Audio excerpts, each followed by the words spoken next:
أعوذ بالله من الشيطان الرجيم. بسم الله الرحمن الرحيم. الحمد لله رب العالمين بارئ الخلائق أجمعين باعث الأنبياء والمرسلين مالك يوم الدين، والصلاة والسلام على أشرف الخلائق أجمعين سيد الأولين والآخرين إمام المرسلين وخاتم النبيين سيدنا وشفيعنا وحبيبنا وحبيب إله العالمين أبي القاسم المصطفى محمد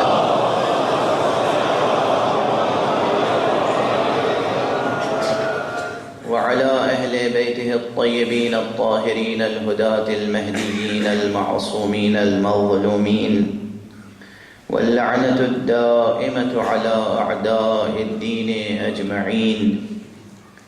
أما بعد، فقد قال الله تعالى عز اسمه في محكم كتابه ومتقن خطابه: بسم الله الرحمن الرحيم.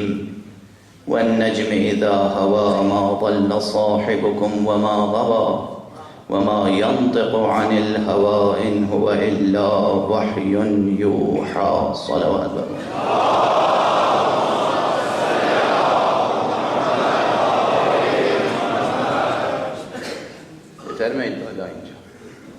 جناب حجت الاسلام والمسلمین علامہ شفا نجفی صاحب سے درخواست ہے وہ آپ ممبر سے قریب آ جائیں، آپ حضرات اٹھیں، صلوات پڑھیں، انہیں ممبر کے قریب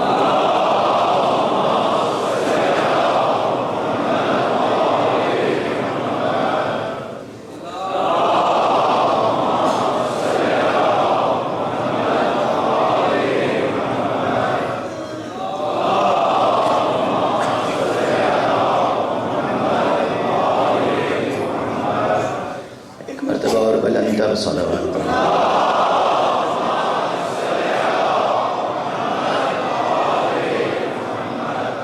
برادران عزیز، مدرسہ حسینی کا فیض بے پناہ ہے.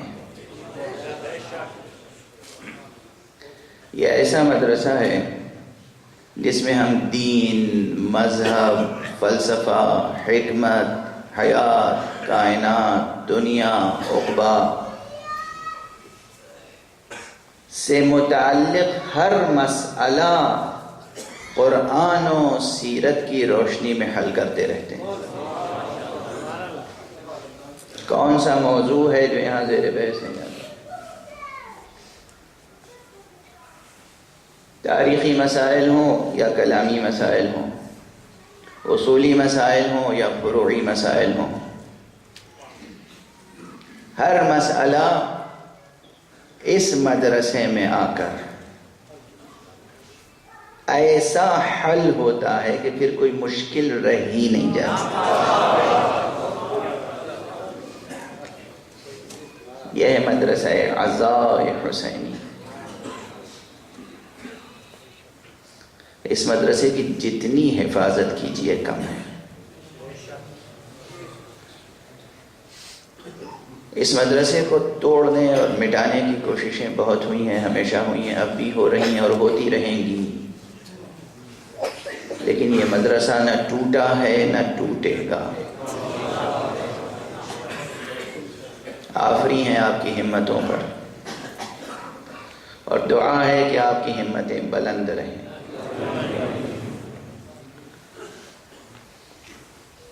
یہ جملے مقرر میں نے کہے ہیں اس اپنے دورہ مجالس میں، ملتان میں، لاہور میں، کراچی میں، اور یہاں بھی کہہ رہا ہوں کہ یقیناً لطف خدا بھی ہے آپ پر. یہ جو سعادت عزا نصیب ہے، یہ ایک بڑا لطف الہی ہے. جنہیں نصیب نہیں ہے یہ سعادت عزا، ان کی بس محرومی سی محرومی ہے.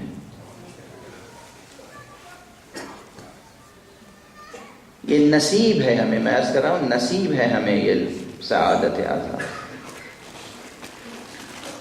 ورنہ یہ جملہ بھی میرا یاد ہوگا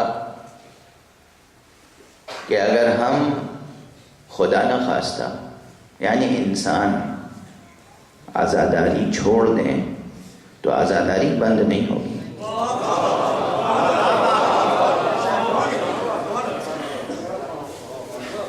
فرشتے آزاداری کرتے ہیں، ملائکہ آزاداری کرتے ہیں، جن آزاداری کرتے ہیں. ابھی وہ خاموش ہیں، ہمیں موقع دیتے ہیں کہ ہماری آواز گریہ بلند ہو، ہماری صدائے یا حسین بلند ہو. لیکن اگر ہم نے بلند کرنا چھوڑ دیا تو در و دیوار سے یا حسین کی صدائیں خدا کی قسم در و دیوار سے یا حسین کی صدائیں. یہ درخت ان سے خون کے قطرے ٹپکیں گے، درختوں کی شاخیں ماتم کریں گی، پتے نوحے پڑھیں گے، آسمان سے خون برسے گا. یہ تو آپ کی اور ہماری سعادت ہے کہ ہم شعوری طور پر اس الہی منصوبے میں ایک حصہ لیتے ہیں.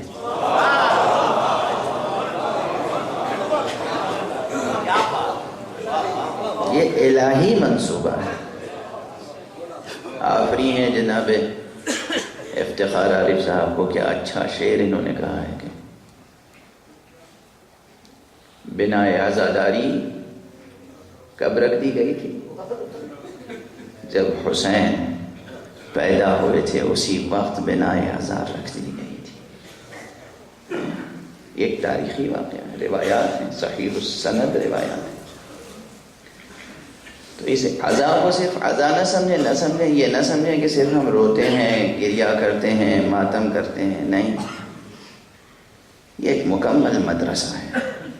یہاں دوسرے مدرسوں میں اور اس مدرسے میں فرق یہ ہے کہ دوسرے مدرسوں میں معلومات کے سکے کھنکتے ہیں،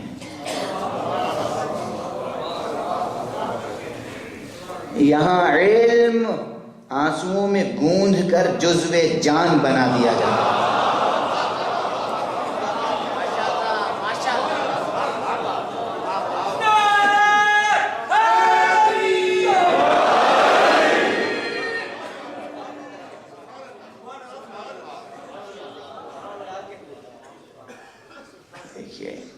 اس جملے کی معنویت کو سمجھیے جو میں نے عرض کیا ہے.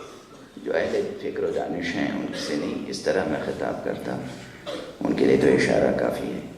جو جوان ہیں، نوجوان ہیں، بچے ہیں، ان کے لیے وضاحت کرتا ہوں کہ علم جب تک جزو جان نہ بنے کسی کام کا نہیں. آپ کسی بچے کو 100 روپے کی نوٹ دے دیں یا 500 کا نوٹ دے دیں یا 1000 کا نوٹ دے دیں، وہ جیب میں رکھے رہے گا جب تک اس وقت چوری ہو جانے کا خطرہ موجود رہے گا. کھو سکتا ہے، ضائع ہو سکتا ہے، چوری جا سکتا ہے. لیکن اس پیسے کو اگر وہ پھل خرید کر کھا لے اور وہ پیسہ اس کا جزو جان بن جائے، اب چوری نہیں ہو سکتا، اب چوری نہیں ہو سکتا. یہی حال علم کا ہے. علم اگر بند اصطلاحوں کی شکل میں ذہن انسانی میں رہے،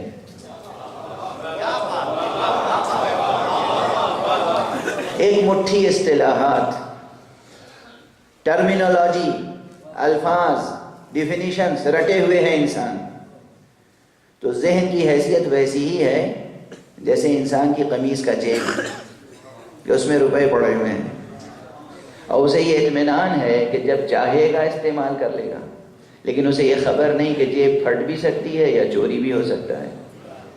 یہ جیب کا پھٹنے کا مطلب ہے کہ سہو بھی ہو سکتا ہے، نسیان بھی ہو سکتا ہے، وہ معلومات کا ذخیرہ بھول بھی سکتا ہے انسان، یا شیطان آ کے چرا بھی سکتا ہے اسے. لیکن اگر وہ علم عمل میں تبدیل ہو کر جزو وجود انسان بن جائے تو پھر کبھی بھی وہ سہو و نسیان بھی طاری نہیں ہو سکتا.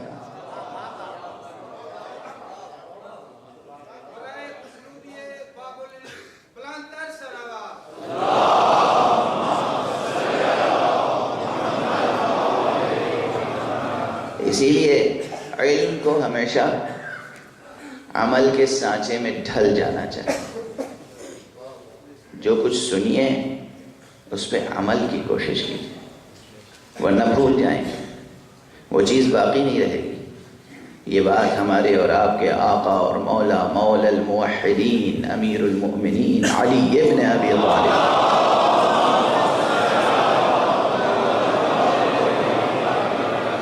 علیہ الصلاۃ والسلام نے فرمائی ہے. کہتے ہیں کہ العلم یہتف بالعمل، علم عمل کو آواز دیتا ہے. فإن أجاب وإلا ارتحل، اگر علم کی آواز پر عمل وجود میں آ جاتا ہے تو علم وہاں ٹھہرتا ہے، اور اگر عمل وجود میں نہیں آتا تو علم وہاں سے ارتحل، رحلت کر جاتا ہے، انتقال کر جاتا ہے، چلا جاتا ہے وہاں سے، ٹھہرتا نہیں وہاں سے. ویسے بھی عمل کچھ اور نہیں ہے، عمل کا کوئی مستقل وجود نہیں ہے جدائے از علم. یہ ایک نقطہ آج ذہن میں لے کے جائیں. عمل علم سے جدا کوئی وجود نہیں رکھتا.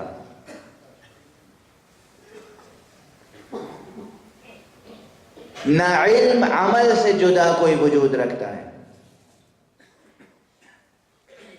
علم بھی دراصل ایک رتبہ ہے عمل کا. کون سا عمل؟ ذہن کا عمل. علم ذہن کا عمل ہے، ذہن بھی تو عمل کرتا ہے، لیکن وہ عمل کا ضعیف درجہ ہے. شدت اس میں، درجے میں، قوت اس میں تب پیدا ہوتی ہے جب وہ تمام وجود سے، اعضاء و جوارح سے عمل میں ڈھل جائے. اسی لیے یہ اب ایک ادبی نکتہ ہے، طالب علمانہ نکتہ ہے کہ عربی ادبیات میں ایک علم صرف اور ایک علم اشتقاق. علم صرف میں اب وہ آپ کی تقسیم الگ پیمانے اور معیار پہ ہوتی ہے، علم اشتقاق میں الگ ہوتی ہے. علم اشتقاق میں علم اور عمل دونوں ایک ہی باب سے ہیں. ایک ہی باب سے مراد کیا ہے؟ یعنی علم میں کون کون سے حرف ہیں؟ عین لام میم. عمل میں کون سے حرف ہیں؟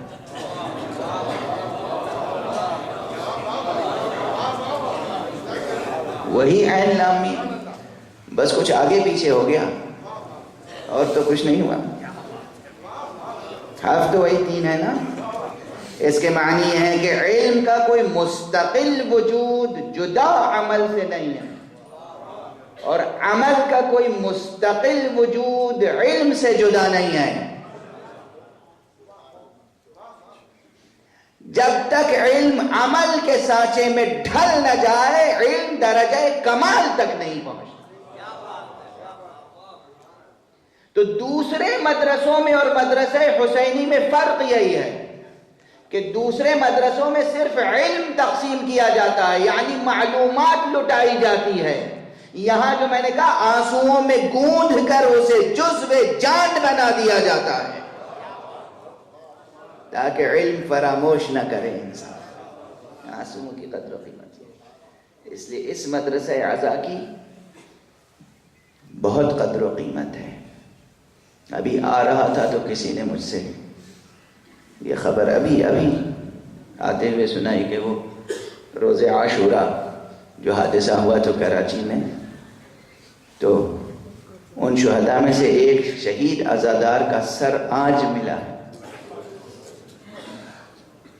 کوئی سرگودا کا مومن تھا، عزادار تھا، اس کا سر آج ملا ہے. تو وہ غم پھر تازہ ہو گیا. لیکن آپ دیکھیے یہ جو میں نے ابھی عرض کیا تھا کہ عزاداری لطف خدا سے قائم ہے، یہ منصوبہ الہی ہے جو قائم ہے. اور عزاداری کے جو علامات ہیں، یہ منبر، یہ فرش عزا، یہ علم، اس میں جو قوت ہے اس کا دنیا کو اندازہ نہیں ہے. خدا کی قسم دنیا کو اندازہ نہیں ہے اس علم میں کتنی طاقت ہے. حادثہ جب ہو گیا تو میں دیکھ رہا تھا خبر، بہت غور سے دیکھ رہا تھا، دیر تک بیٹھا دیکھتا رہا. آپ سب نے دیکھا ہوگا، اتنا بڑا حادثہ تھا، ایک علم بھی زمین پہ سرنگوں نہیں ہوا.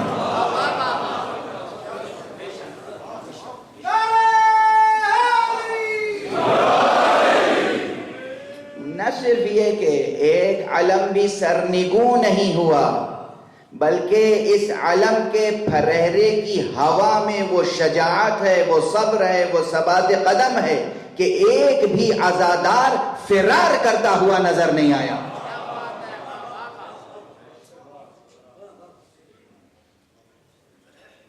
یہ سب نے دیکھا، صرف میں نے تو نہیں دیکھا، ساری دنیا نے دیکھا. تو اس مدرسے کی اہمیت کو سمجھیں شعوری طور پر. شعوری طور پر ہر اس عبادت کی اہمیت ہے جو شعوری طور پہ کی جائے. ہر اس عبادت کی اہمیت ہے جو شعوری طور پر کی جائے. مولانا فرما رہے ہیں کہ میڈیا نے اس بات کا اعتراف بھی کیا ہے. اعتراف نہ بھی کریں تو حقیقت خود اعتراف کروا لیتی ہے. حقیقت تو اعتراف کروا لیتی ہے. بہرحال اس مدرسے کی ایک اہمیت کی طرف میں نے صرف اشارہ کیا آپ کے سامنے، علمی اہمیت، کہ دین کا، اسلام کا، زندگی کا کوئی مسئلہ ایسا نہیں ہے جو یہاں زیر بحث نہ تھا. مشکل سے مشکل مسائل ممبر پہ زیر بحث آتے ہیں اور حل ہو جاتے ہیں. آج میری عادت نہیں ہے کہ کوئی موضوع جسے ممبر پہ پڑھ چکا ہوں اسے مکرر پڑھوں، لیکن میرے بعض احباب کا شدید اصرار ہے، اس لیے میں نے ایک ایسا عنوان قائم کیا ہے جس عنوان پہ پہلے گفتگو کر چکا ہوں، لیکن عنوان تو نہیں بدلا ہے، مضمون میں ضرور کچھ نہ کچھ تبدیلی ہوگی. اس لیے تبدیلی ہوگی کہ حضرت ولی دکنی کہہ گئے ہیں، راہ مضمون تازہ بند نہیں، تا قیامت کھلا ہے باب سخن. موضوع ہے معراج، معراج پیغمبر صلی اللہ علیہ وآلہ وسلم.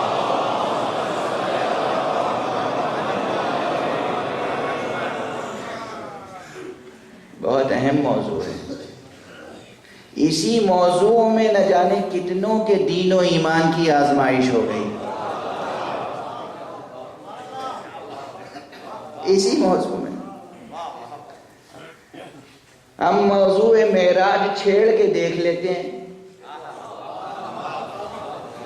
کہ کون نبوت کا کتنا قائل ہے.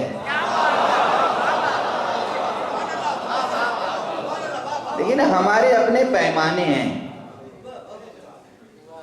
بہت سی چیزیں ہم لوگوں کو پتہ بھی نہیں چلتا کہ کیسے معلوم کر لیتے ہیں، مگر معلوم کر لیتے ہیں. راز کی باتیں جو کسی سے پوچھی نہیں جا سکتی، صرف نام علی لے لیتے ہیں، پتہ چل جاتا ہے.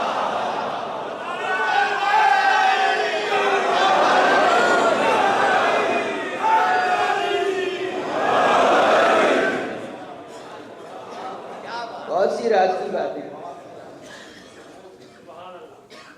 جو پوچھی نہیں جا سکتی،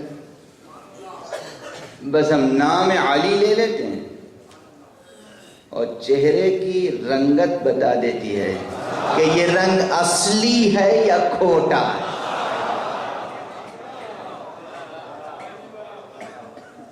چہرے کی رنگت بتا دیتی. اسی طرح بعض موضوعات چھیڑ دیتے ہیں اور معلوم ہو جاتا ہے کہ ایمان کتنا ہے. معراج کا تذکرہ چھیڑتے ہیں تو سمجھ میں آ جاتا ہے کہ ان کا نبوت پہ یقین اور اعتماد اور اعتقاد کتنا ہے، ایمان کتنا ہے. عدل کا تذکرہ چھیڑ دیتے ہیں تو پتہ چل جاتا ہے کہ توحید کا کتنا شعور ہے.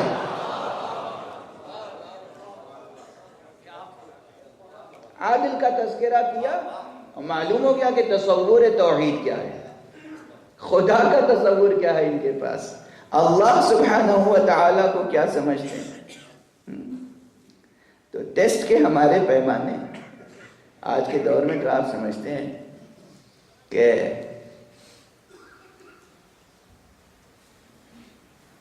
کمپیوٹرائز مشینیں آ گئی ہیں بلڈ ٹیسٹ کرنے کی، منٹوں سیکنڈوں میں ٹیسٹ کر لیتے ہیں کہ کون کون سی بیماریاں ہیں۔ ایک قطرہ لہو کافی ہوتا ہے ٹیسٹ کرنے کے لیے،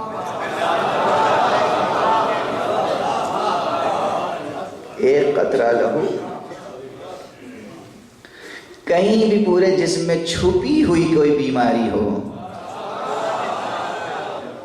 وہ بھی پتہ چل جاتا ہے کہ بیماری ہے یا نہیں ہے، صحیح و سالم ہے یا نہیں ہے۔ ایسے ہی ہمارا ایک کلمہ، ایک لفظ وہ اثر رکھتا ہے کہ دلوں کی گہرائیوں میں چھپی ہوئی بیماریاں آشکارا ہو جاتی ہیں، علم نشرہ ہو جاتی ہے، اور صحت کی کیفیت بھی ظاہر ہو جاتی ہے۔ لاکھ کوئی پشمردہ بیٹھا ہو، غریب ہو، فقیر ہو، مفلس ہو، نادار ہو، مظلوم ہو، کچلا ہوا ہو، مستضعف ہو، ایکسپلائٹ کیا گیا ہو، اسے دنیا سمجھ رہی ہو کہ تھکا ہارا بیٹھا ہوا ہے، اب اس کے اندر کوئی ہمت اور حوصلہ نہیں ہے، مگر معیار صحت و حیات معلوم ہو جاتا ہے نام علی لے کر کہ اس کے اندر کتنی جرأت ہے، کتنی ہمت ہے، کتنی طاقت ہے، کتنا ابھی جینے کا حوصلہ موجود ہے۔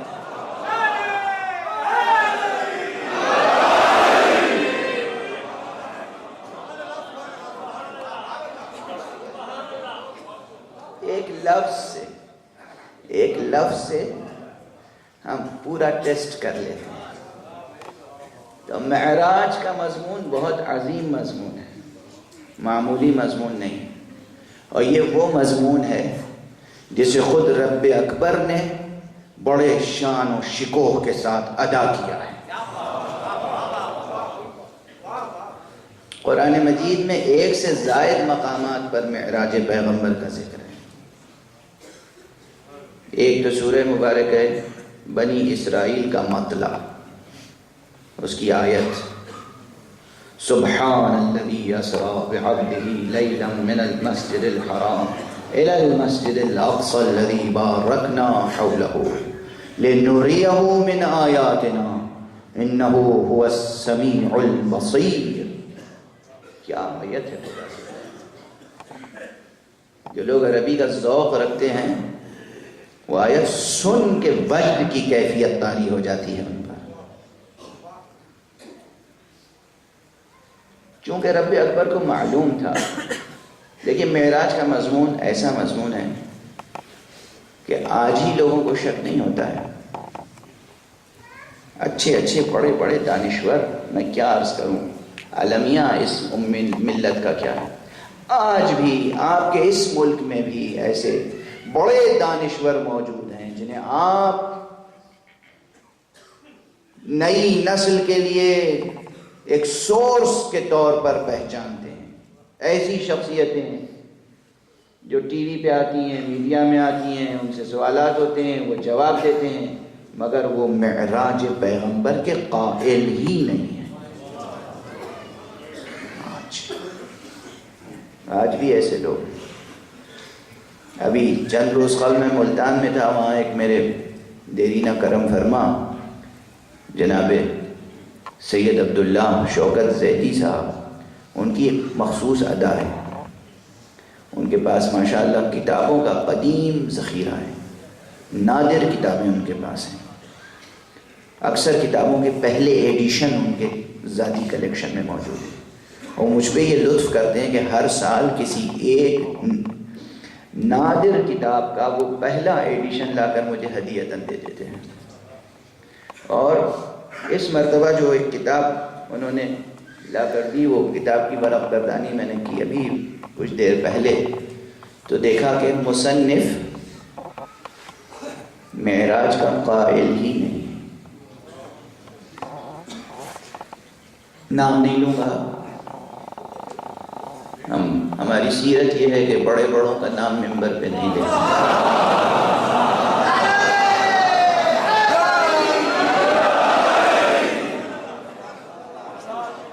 دیکھیے اپنے اپنے ذوق کی بات ہے،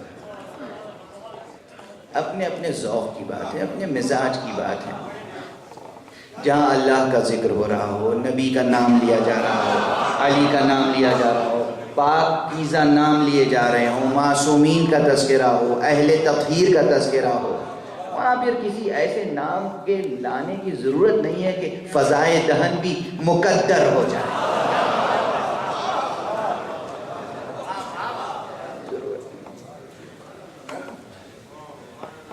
لیکن بس حیف ہے کہ لوگ معراج کے منکر ہیں، آج بھی منکر ہیں اور کل بھی منکر تھے. چونکہ یہ گفتگو کل اور پرسوں بھی جاری رہے گی تو غالباً آج کی گفتگو تمہیدی ہی مطالب میں گزر جائے گی.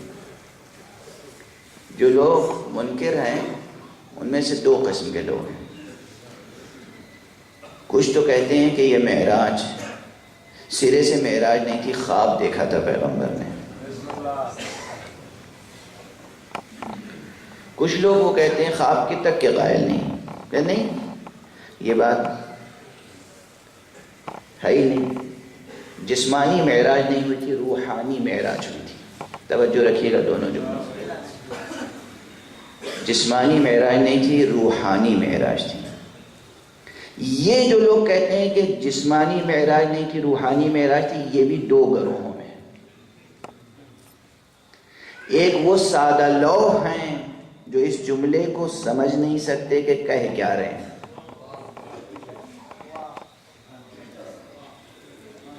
کہ روحانی معراج تھی، جسمانی معراج تھی. ایسے سادہ لوگ ہیں جانتے بھی نہیں کہ کیا کہہ رہے ہیں. کچھ وہ ہیں جو فلسفیانہ تعمق کے ساتھ گفتگو کرتے ہیں اور وہ کہتے ہیں کہ یہ معراج اصل میں حضور کی روحانی بلندیوں کا تذکرہ ہے. ہم تینوں گروہوں کا جواب دیں گے انشاءاللہ. ہم تینوں گروہوں کا جواب دیں گے اور اسی لیے ہم نے عرض کیا کہ یہ مدرسہ حسینی ہے، یہ مدرسہ عزا ہے. حسین کے نام پر وہ مدرسہ قائم ہوا ہے کہ یہاں صرف حسین کا تذکرہ نہیں ہوتا، چونکہ پیغمبر کا ارشاد ہے حسین منی و انا من حسین، حسین میرا مجھ سے ہے اور میں حسین سے ہوں. اس لیے اس مدرسے میں ہر وہ تذکرہ ہوگا جو رسول کی عظمت سے متعلق بھی ہو.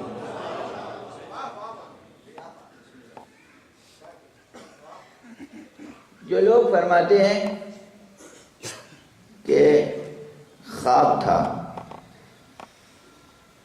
میں جملہ عرض کیا کرتا ہوں کہ جو لوگ کہتے ہیں کہ خواب تھا انہیں آپ اپنے خیال سے بھی نکال دیں.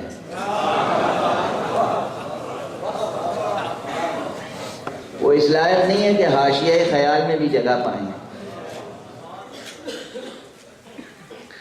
چونکہ اب ظاہر ہے حضرات تشریف فرمائیں اور خواتین بھی سن رہی ہوں گی، بچے بھی سن رہے ہوں گے. دیکھیے یہ ایک نفسیاتی مسئلہ ہے.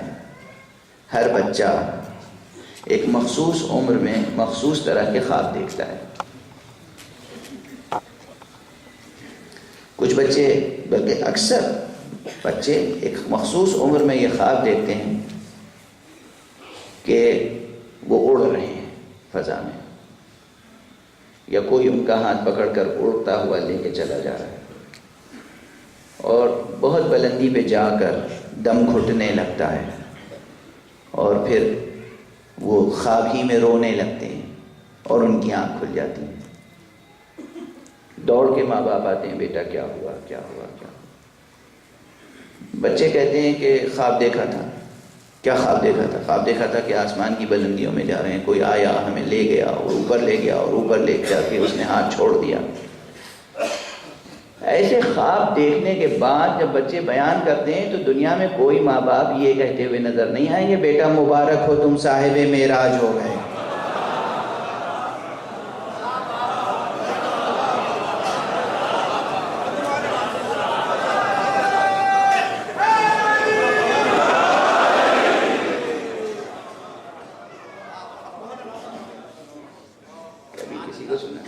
معلوم ہوا کہ صبح ہوئی تو انہوں نے اپنے خاندان بھر میں اور محلے بھر میں اعلان کرا دیا کہ بھئی آئیے، آج جشن ہے، آج نظر ہے، آج نیاز ہے، شیرینی تقسیم ہوگی، کیوں آج میرا بچہ صاحب معراج ہو گیا۔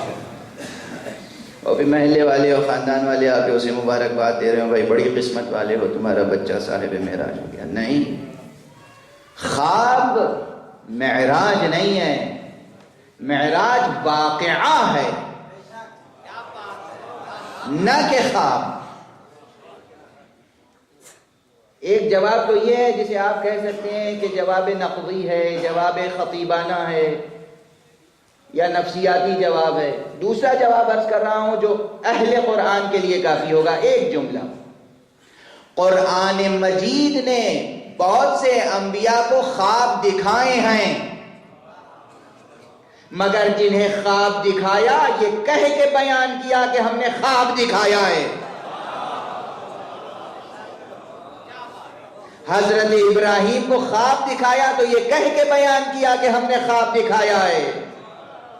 حضرت اسماعیل کے سامنے جناب ابراہیم نے ذکر کیا تو یہی کہہ کے ذکر کیا کہ مجھے یہ چیز دکھائی جا رہی ہے خواب میں۔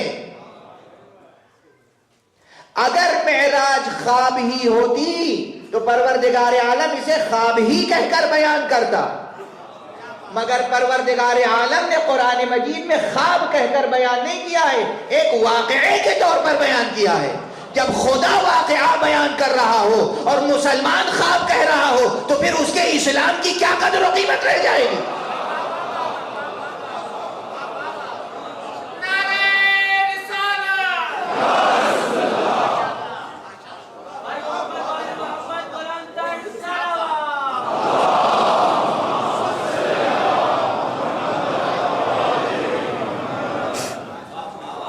خدا کہہ رہا ہے واقعہ ہے۔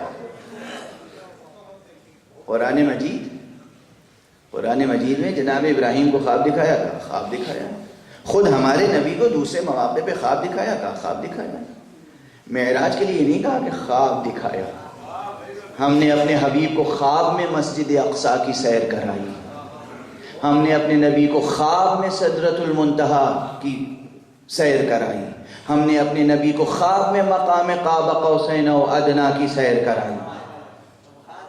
نہیں، یہ نہیں ہے، پروردگار نے واقعے کے طور پر پیش کیا ہے۔ اور وہ بھی دوسرا مسئلہ، جو لوگ خواب کہہ کر انکار کرنا چاہتے ہیں وہ تکذیب قرآن کے مرتکب ہیں، تکذیب خدا کے مرتکب ہیں۔ اور اس کے بعد قرآن مجید نے یہ کہہ کر نقل نہیں کیا ہے کہ میرا مصطفیٰ کہتا ہے کہ میں خواب پر گیا، میں معراج پر گیا۔ قرآن مجید کہتا ہے کیا کہنا اس معبود کا،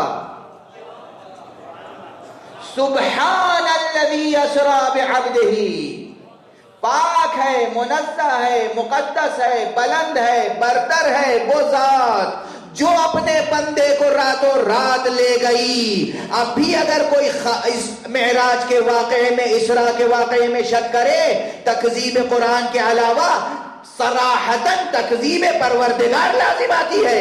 یعنی پیغمبر نہیں کہہ رہے کہ میں معراج پر گیا تھا، خدا کہہ رہا ہے میں معراج پر لے گیا تھا۔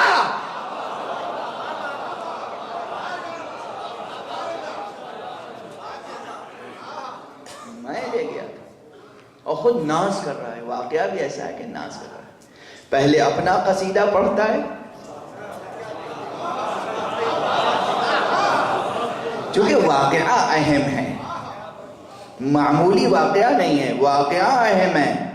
چونکہ واقعہ اہم ہے اس لیے پروردگار پہلے کہتا ہے سبحان الذی، پاک ہے وہ ذات، بلند ہے وہ ذات، مقدس ہے وہ ذات جو اپنے بندے کو راتوں رات لے گئی، رات کے ایک حصے میں لے گیا۔ خدا ناز فرما رہا ہے۔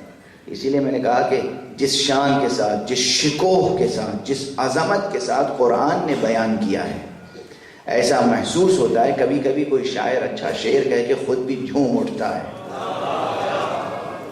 کوئی فنکار، کوئی فن پارہ تخلیق کر کے خود بھی جھوم اٹھتا ہے۔ خالق خود جھوم رہا ہے اس شان ضیافت محبوب پر۔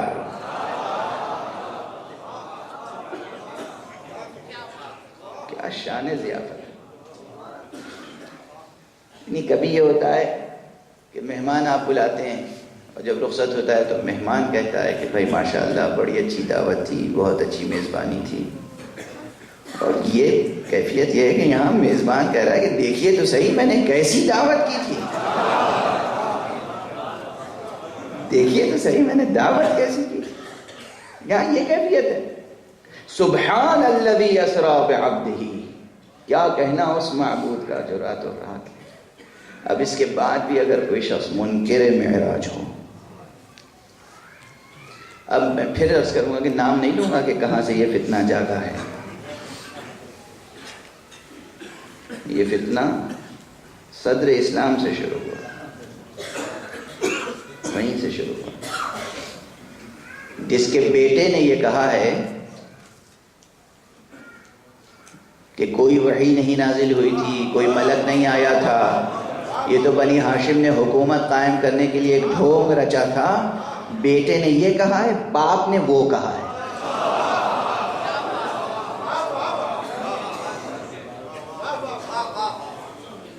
ایک باپ نے شاخسانہ کھڑا کیا کہ معراج تو خواب تھی، خواب دیکھا تھا پیغمبر نے۔ اور سہارا کس کا لیا؟ سہارا کون بنا؟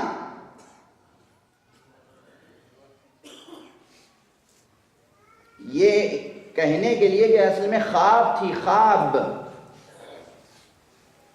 سہارا اسی کا لیا جس کا میدان جنگ میں لیا تھا۔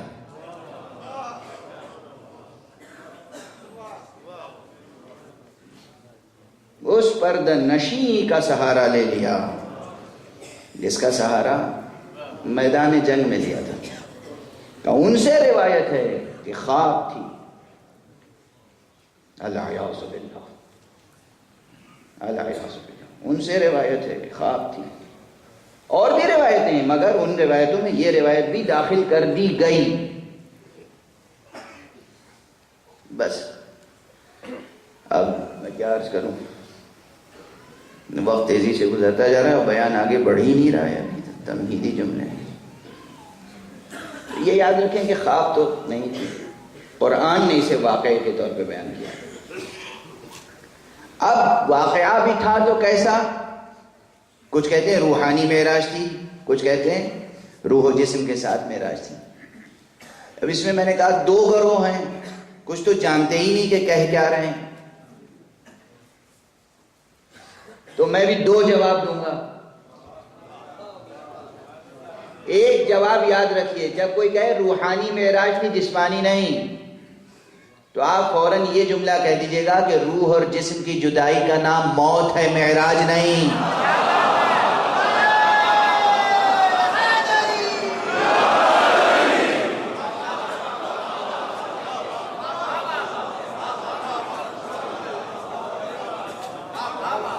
روح اور جسم کی جدائی کا نام موت ہے، معراج نہیں ہے۔ آپ معراج کے قائل ہیں یا موت کے؟ کیا کہہ رہے ہیں؟ جسم یہاں رہا، روح پر پرواز کر گئی۔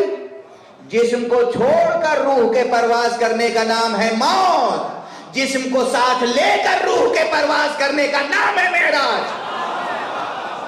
صلوات پڑھ دیں محمد والے۔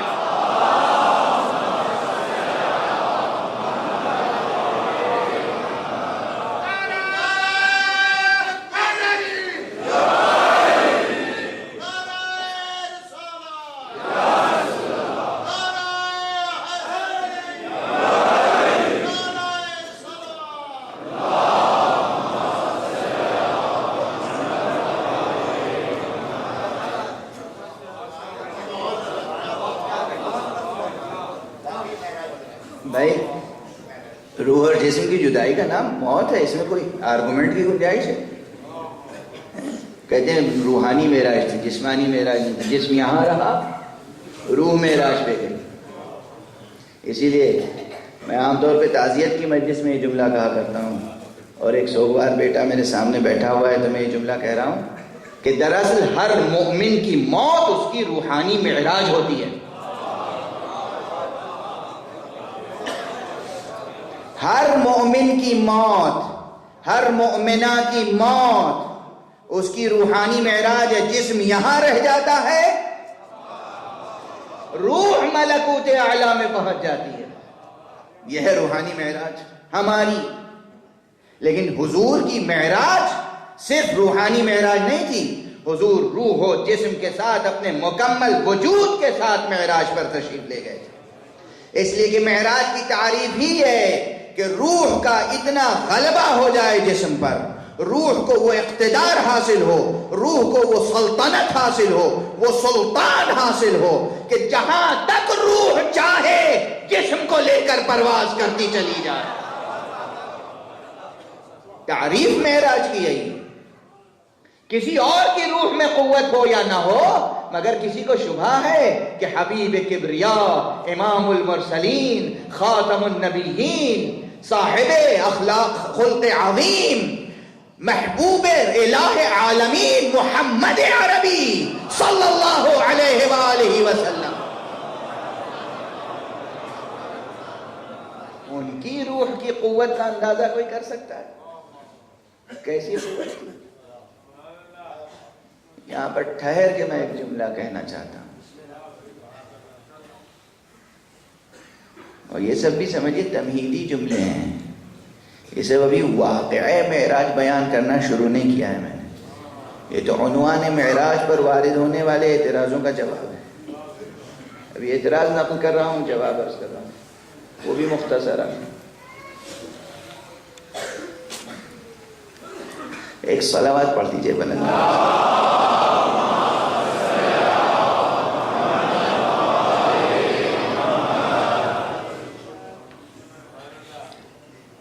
جو لوگ معراج کے سلسلے میں بحث کرتے ہیں ان سے گفتگو کرتے ہوئے کچھ اور عنوانات بھی سامنے آ سکتے ہیں، لیکن میں ایک بات کہتا ہوں کہ نفس کی قوت جب ظاہر ہوتی ہے، کسی بھی شے کی جب قوت ظاہر ہوتی ہے تو اس میں فصل واقع نہیں ہوتا. توجہ رہے.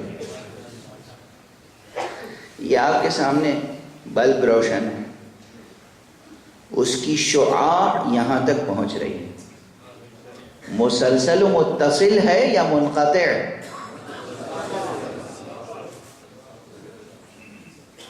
ایسا تو نہیں کہ بلب ہے اور بلب کے چاروں طرف پہلے اندھیرا ہے اور اس کے بعد تھوڑی دیر کے بعد روشنی، تھوڑی دور کے بعد روشنی.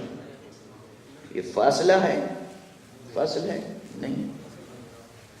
میں گفتگو کر رہا ہوں، یہ ساؤنڈ انرجی جو یہاں سے جنریٹ ہو رہی ہے، یہ ساؤنڈ جو یہاں سے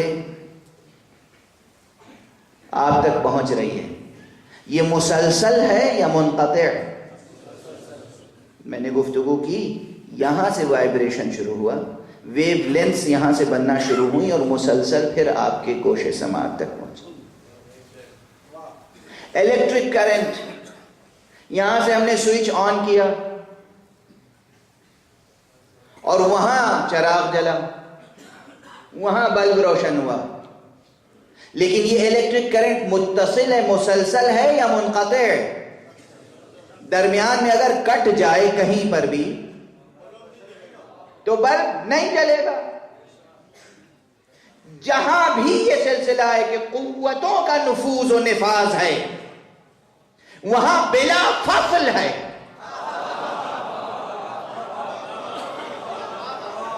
فصل کی گنجائش نہیں ہے، عقلاً گنجائش نہیں ہے.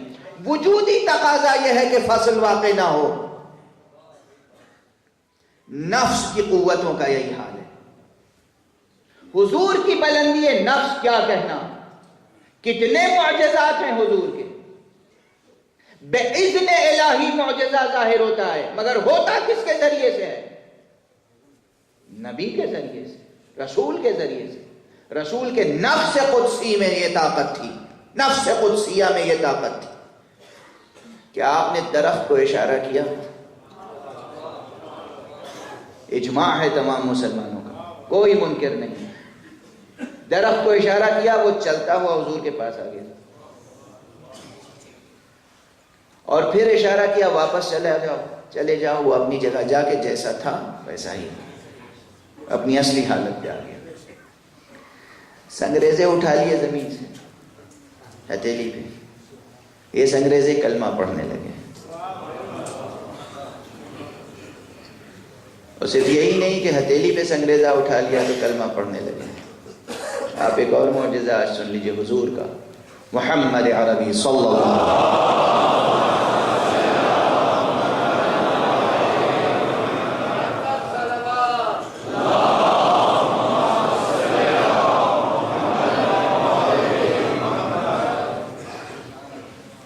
حضور ہیں مکے میں۔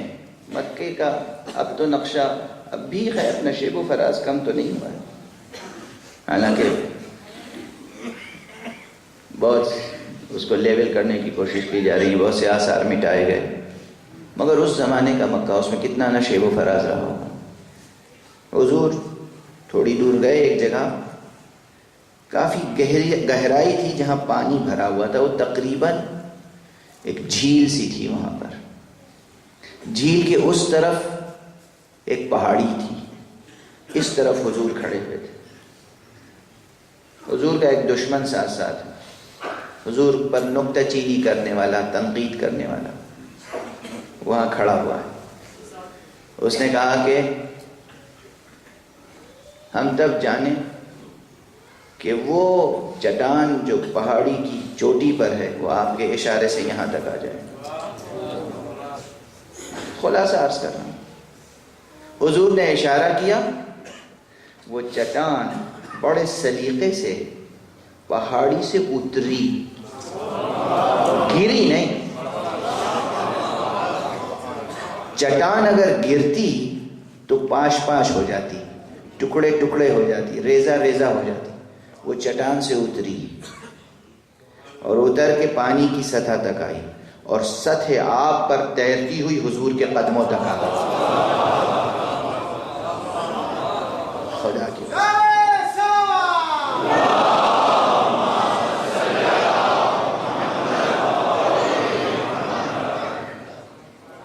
خدا کی قسم۔ اس کے بعد حضور نے پھر اسے اشارہ کیا اور حکم دیا، وہ اسی طرح، دیکھیے چوٹی سے اترنا تو سمجھ میں آ سکتا ہے، اور اس کی تعویل ہو سکتی ہے کہ صاحب وہ چٹان لڑک کے نیچے آ گئی تھی ہوا سے، آپ اسے اترنا کہہ رہے ہیں،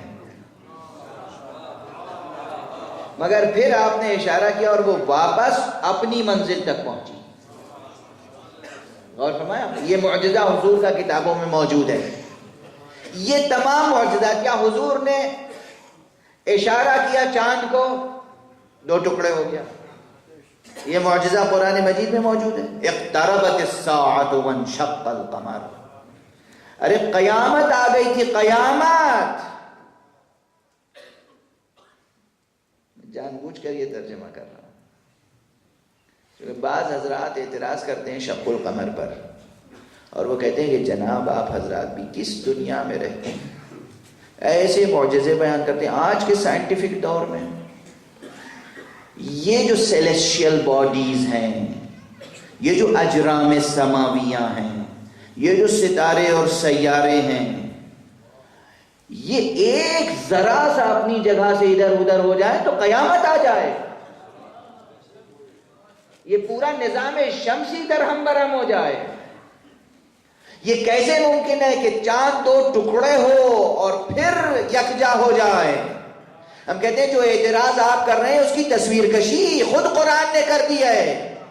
قرآن کہہ رہا ہے قیامت آ گئی تھی، چاند دو ٹکڑے ہوا۔ اقتربت الساعۃ وانشق القمر، اقتربت، قیامت قریب آ گئی تھی۔ سچ کہہ رہے ہیں آپ، سائنسداں غلط نہیں کہتا، مگر معجزہ کہتے کسے ہیں؟ معجزہ کہتے ہی اسے ہیں کہ ناممکن کو ممکن بنا کر دکھا دے خدا، یا خدا کا نمائندہ، یہی ہے معجزہ۔ اور آپ اس ایک لمحے کو کہہ رہے ہیں میں کہتا ہوں اب بھی انسان اتنے گناہ کر رہا ہے کہ آج قیامت برپا ہو جانی چاہیے. اگر قیامت نہیں آ رہی ہے تو یہ بھی لطف محمد عربی ہے. صلوات پڑھنے محمد و آل محمد.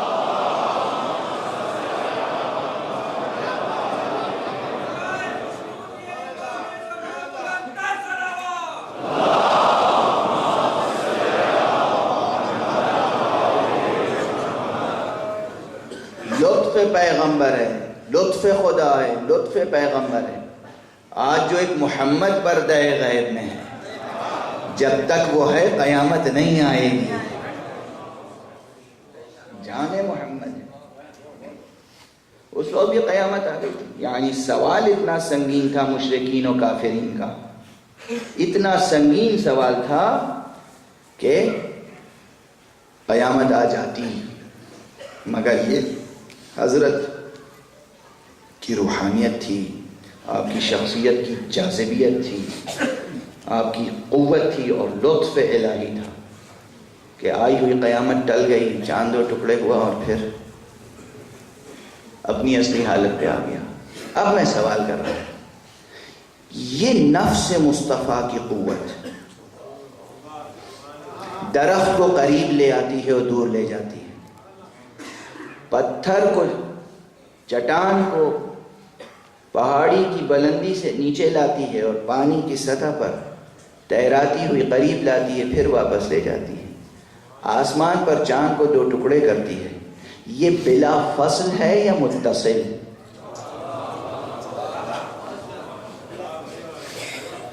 چاند کا جرم بڑا ہے یا جسم انسانی؟ چاند کا جرم بڑا ہے، حجم، والیوم، ویٹ، چاند بڑا ہے یا یہ جسم؟ چاند بڑا ہے. چاند پر اثر ہو گیا،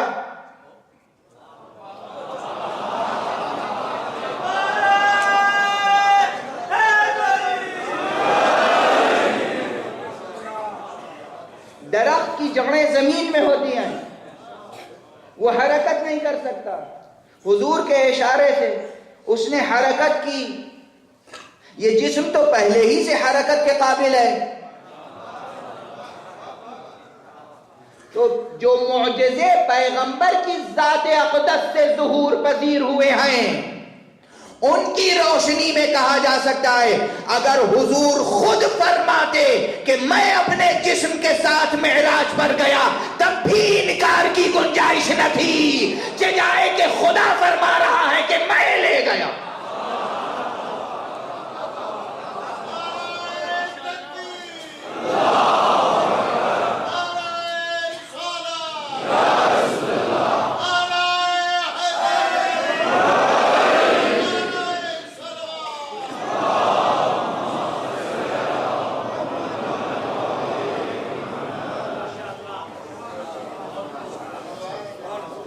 حضور اگر فرما دیں، اگر حضور فرما دیں کہ میں معراج پہ گیا، تب بھی کسی اس شخص کے لیے شک کی گنجائش نہیں ہے جو اشہد ان محمد الرسول اللہ کہہ چکا ہو.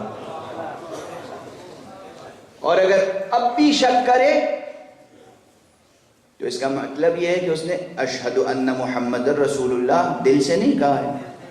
اس کا مطلب وہ اس فہرست میں ہے جن کے لیے قرآن نے کہا ہے بسم اللہ الرحمن الرحیم اذا جاءک المنافقون قالوا نشهد انك لرسول الله والله يعلم انك لرسوله والله يشهد ان المنافقین لكاذبون. ارے اے رسول، اگر آپ کے پاس منافقین آئیں اور کہیں کہ ہم گواہی دیتے ہیں کہ آپ اللہ کے رسول ہیں، اللہ کو علم ہے کہ آپ اللہ کے رسول ہیں، مگر اللہ گواہی دیتا ہے کہ وہ جھوٹے ہیں.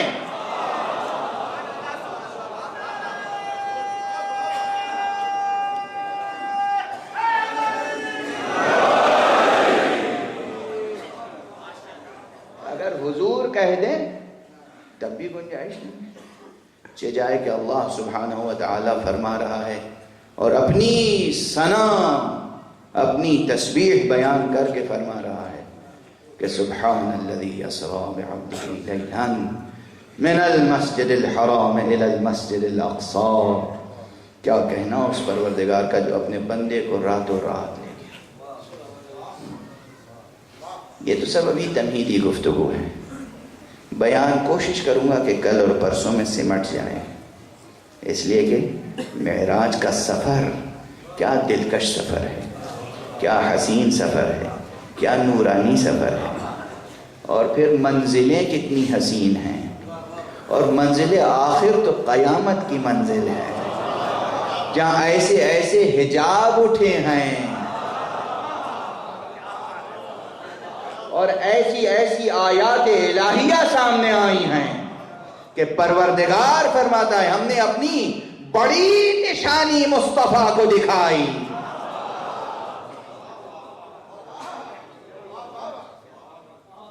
بڑی نشانی دکھائی. بس بات اس سے زیادہ پڑھا نہیں جا رہا ہے. سکت نہیں ہے، آواز بالکل ساتھ نہیں دے رہی ہے. حالانکہ میں اس خوش فہمی میں تھا کہ میری طبیعت کچھ بہتر ہو گئی ہے، مگر آواز ساتھ نہیں دے رہی ہے. اور آپ کا بھی ذوق ایسا ہے کہ ایک جملے میں طبیعتیں منقلب ہوں گی اور مآل مجلس کی طرف آپ ملتفت ہو جائیں گے. یہ گھرانہ جس کے لیے ہم کہتے ہیں کہ یہ گھرانہ کل کا کل محمد کا گھرانہ ہے.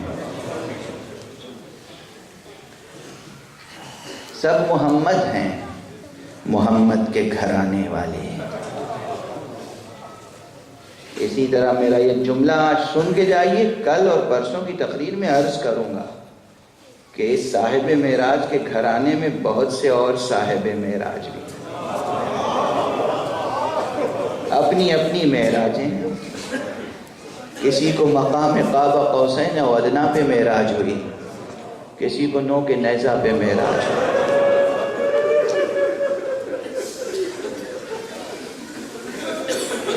اپنی اپنی معراج ہے.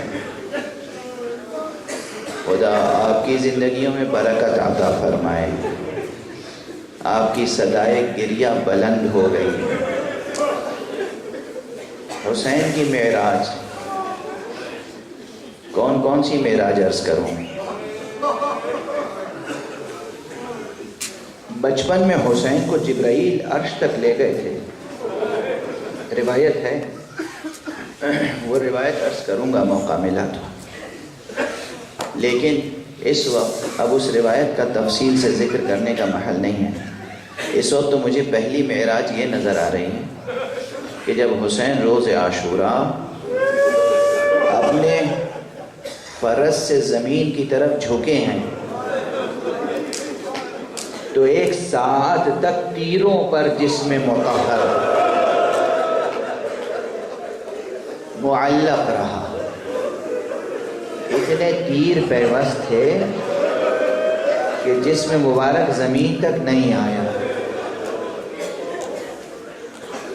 اب بتاؤ عزیزو عزادارو، کس طرح یہ جسم زمین تک پہنچا ہوگا؟ جو روایتیں ہیں، منتشر روایتیں ہیں، انہیں جمع کر کے اگر منظر نگاری کی جائے، جب تک حسین کے جسم میں طاقت رہی اس وقت تک آپ اپنے دست مبارک سے تیر نکالتے رہے. اور اس تیر نکالنے کے عمل میں عزیر کا جو وفادار گھوڑا تھا، اس نے بھی حسین کی بڑی مدد کی ہے. اس نے اپنے ٹاپوں سے پہلے تو دشمنوں کو ہلاک کیا. روایتوں میں 40 سے زائد دشمن آقا کے گھوڑے نے اپنی ٹاپوں سے ہلاک کیے، اور اس کے بعد مولا کے قریب آ کے اپنے دانتوں سے جسم مبارک سے تیر نکالا.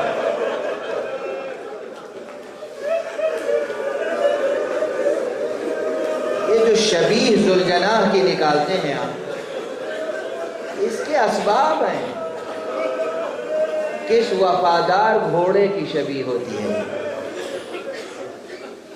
اور ظاہر ہے کہ شبیہوں کے نکالنے کا مقصد یہ ہوتا ہے کہ وہ غم انگیز ماحول جو اس وقت تھا وہ نگاہوں کے سامنے آتا ہے. اس گھوڑے نے آپ کے جسم مبارک سے تیر نکالے. اور ایک جملہ اور میں کہتا آیا ہوں کہ کچھ تیر ایسے بھی تھے کہ سجدہ خالق کی للک میں، سجدہ آخر ادا کرنے کی جو تڑپ تھی حسین میں، اس میں جو حسین نے سینے پہ زور دیا، پسلیاں توڑ کے وہ تیر پشت کی جانب سے نکل گئے، اور پھر حسین نے اپنی پیشانی سجدہ خالق میں رکھی اور پھر فرمایا پروردگار میں نے اپنا وعدہ پورا کیا، میرے مالک اب تو اپنا وعدہ پورا کر۔ بس 2-3 فقرے اور عرض کر، مجلس تمام ہو گئی۔ حسین نے سر سجدے میں رکھا ہے، اٹھایا نہیں۔ اب جو سر اٹھا ہے تو وہ نو کے نیزہ پہ بلند ہوا، زمین کربلا کو جھٹکے لگے، فضا تاریک ہو گئی، اور غشی سے امام سجاد نے آنکھیں کھولی، کہا پھوپھی اماں خیمے کا پردہ اٹھائیے۔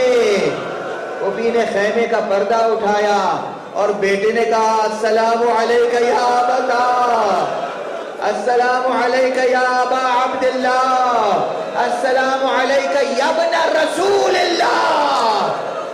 بابا آپ پر سلام، ابو عبداللہ آپ پر سلام، فرزند رسول آپ پر سلام۔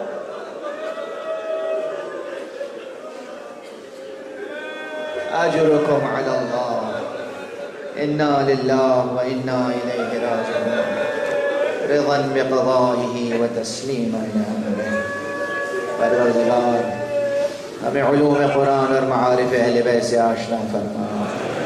معبود ہمارے ایمان اور یقین میں استحکام پیدا کر دے۔ پروردگار ہمارے دلوں میں چراغ توحید روشن فرما۔ معبود ہمارے ہاتھوں سے دامن ختم نبوت نہ چھوٹے۔ پروردگار ہمیں مکتب ولایت علی ابن ابی طالب سے وابستہ رکھ۔ پروردگار ان تمام عزاداروں کو اپنی خاص حفظ و امان میں رکھ۔ معبود ملت اسلامیہ کو تہذیب آل محمد کے سانچے میں ڈھال دے۔ پروردگار انسانیت کراہ رہی ہے، اپنے ولی آخر کو اذن ظہور عطا فرما اور ان کے ہاتھوں سے اپنی رافت و رحمت کا پرچم لہرا دے۔